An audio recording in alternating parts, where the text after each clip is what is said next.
Sure,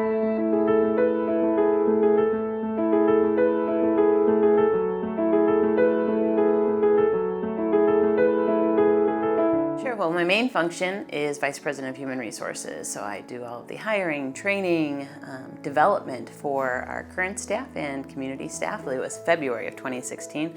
We were all sitting around one big room at one of the local community colleges, and we talked about how are we going to open the casino, where are we going to get our great talent pool from in this community, and who can we partner with. And one of the folks that were at that meeting was Jennifer Lawrence from the Seat Center, and she raised her hand and said, let's have a meeting when you come back into town next time, and let's talk about how our organization can partner with you for applicants, but then also just your overall experience as an employer in the Capital Region. My experience at Seat was a roller coaster. I went through mental toughness 2 times. The first time, I wasn't with it. Then the second time, I went all the way through, and it was a great start. And then towards the middle, it got kind of rocky for me and I kind of fell off a little bit. But that's when the Seat Center stepped in and they was just like, oh no, you can't give up.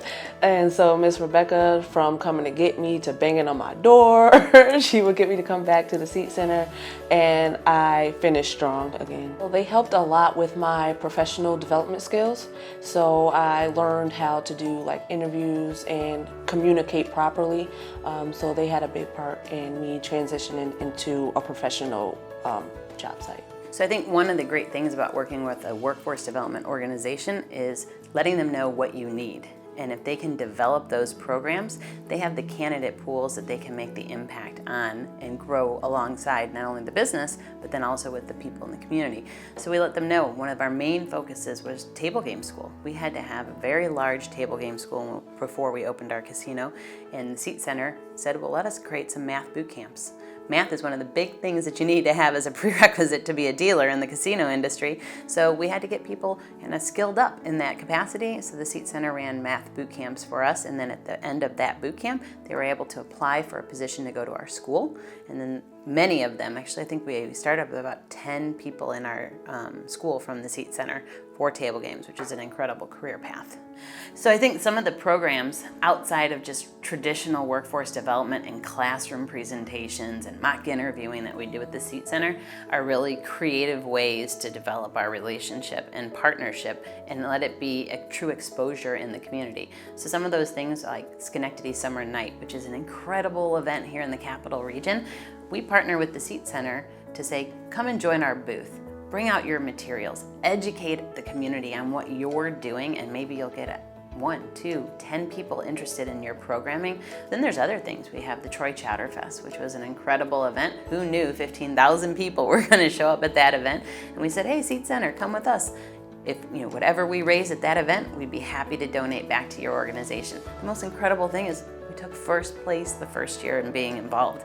First place as far as the judge's choice, and that was incredible for us. And I'd like to highlight one main thing, which is the fall event that the Seat Center does, which is really incredible. Bites and Brews, which is kind of your next generation of philanthropy and fundraisers, which is the younger generation that what do they want to do, how are they going to raise money, how are they going to get involved. We created an event that's impactful to them. They want to be there, they enjoy it, and then the whole time they have no idea that they're still raising money the entire event.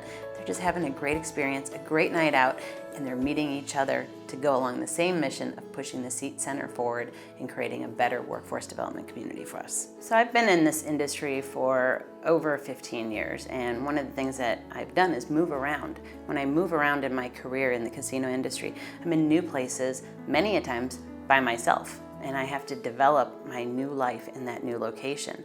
So one of the things that happened years ago, about 2003, was in St. Louis, Missouri, and somebody said, would you like to come volunteer? Because I didn't know anybody, didn't have anything to do on that day. So I went to volunteer, and I thought, this is really an incredible experience. I never knew that this would be something that I wanted to participate in.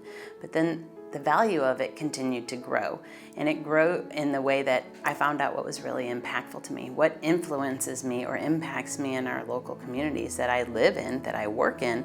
And many times people ask me, you volunteer so often, you do hours and countless hours a week in volunteering, and they say, how do you do it? Well, the challenge for me is these organizations created a life for me. They embraced me into their organizations, into their communities. I spent Thanksgiving morning, I spent Christmas morning cooking meals in shelters.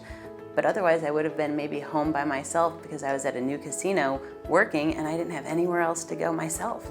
So I became part of that family. So it was really incredible that to have 300 people say happy holidays to me when I would have probably been just looking at the walls in my own home. And I think that it saved me. And people think that we save these organizations by giving money and giving our time, but truly, I think it truly saved me and developed me as an adult.